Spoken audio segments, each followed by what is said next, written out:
NEET 2024 முடியதுக்கு அப்புறம் result எல்லாரும் wait பண்ணிட்டு இருக்கிற ஒரு டைம் தான் இது. 2024 நீட் எக்ஸாமினேஷன்ல ஜால் நீட் அகாடமியில மாணவ மாணவிகள் எப்படி பெர்ஃபார்ம் பண்ணி இருக்காங்க அப்படிப்பட்ட ஒரு கேள்வி நிறைய பேരുടെ മനസ്സിൽ ഇരിക്കും.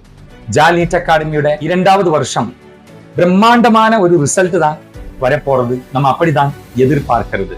2024 நீட் எக்ஸாமினேஷன் ஜால் நீட் அகாடமியில் அட்டென்ட் பண்ணியது 56 ஸ்டூடெண்ட்ஸ் தான். நமது ரிப்பீட்டர்ஸ் பேட்சில் இருந்து அந்த 56 ஸ்டூடெண்ட்ஸில் 22 ஸ்டூடெண்ட்ஸ், அதாவது சதவீதம் வச்சு பார்க்கும்போது 40% மேல் அத்தனையும் ஸ்டூடெண்ட்ஸ் இந்த வாட்டி மெடிக்கல் காலேஜில், கவர்மெண்ட் மெடிக்கல் காலேஜில் MBBS படிக்க போறாங்க.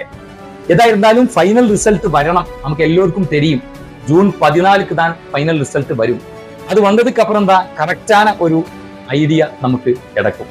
அது வரைக்கும் பொறுமையுடன் வெயிட் பண்ணியே ஆகணும்.